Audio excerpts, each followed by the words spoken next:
Bonjour tous frères et sœurs. À partir de ce matin, nous allons étudier le témoignage de Jean. Dans le processus au frère, Hébert enseigne la vraie aux frères et sœurs. Il aime par-dessus tout utiliser le témoignage de Jean. Jean est l'apôtre du Seigneur Christ. La Bible dit que Jean est l'apôtre que le Seigneur aimait.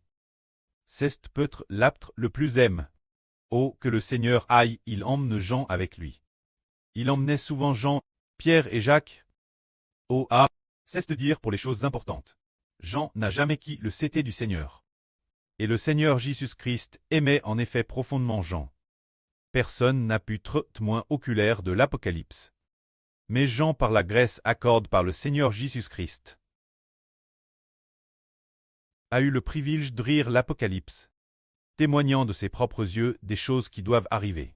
Alors, cet apôtre a aussi été témoin du sacrifice du Seigneur Christ, témoin de la résurrection du Seigneur d'entre les morts. Et madame, alors que le Seigneur était sur le point de se sacrifier, il a confié sa Mère Marie l'apôtre Jean.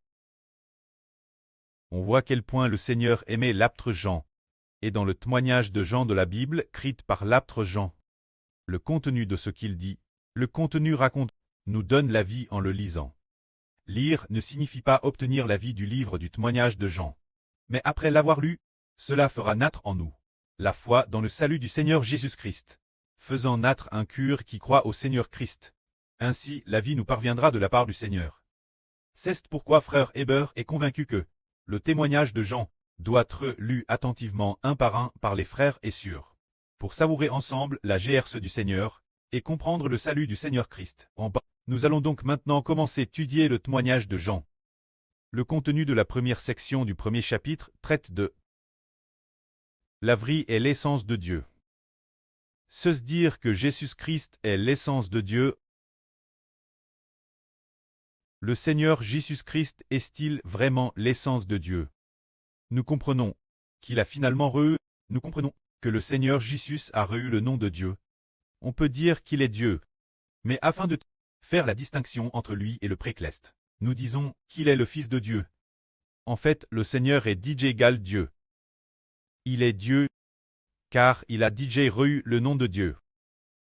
En termes de titre, le Seigneur a reçu le nom de Dieu, mais le vrai Dieu est le précleste. Se dire que le Seigneur Jésus et le précleste sont Dieu ensemble. Mais le véritable, l'essence, madame du vrai Dieu, est le précleste Jéhovah. Mais le précleste Jéhovah adonne l'office de Dieu, et toute l'autorité de Dieu au Seigneur. Regardons ce Seigneur Jésus. Celui qui a pris l'apparence d'un homme, celui dont l'apparence est peut-être identique celle d'un homme ordinaire. Il était au commencement avec Dieu. Et toutes choses ont été créées par Dieu travers lui. Pour le dire plus directement, c'est que toutes choses ont été faites par celui-ci. Se dire créé par Jésus car seulement la volonté de la création. Le plan de la création ne vient pas de lui.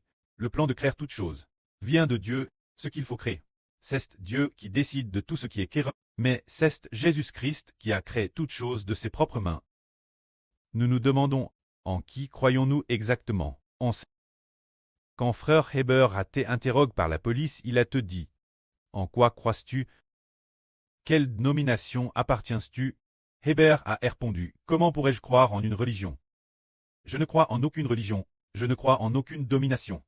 La religion n'est apparue que cette époque. Celui en qui je veux croire est celui qui a créé toutes choses dans l'univers. Celui en qui je crois est celui qui, avec le Créateur Jéhovah, a créé les cieux et la terre, a créé la vie de l'humanité.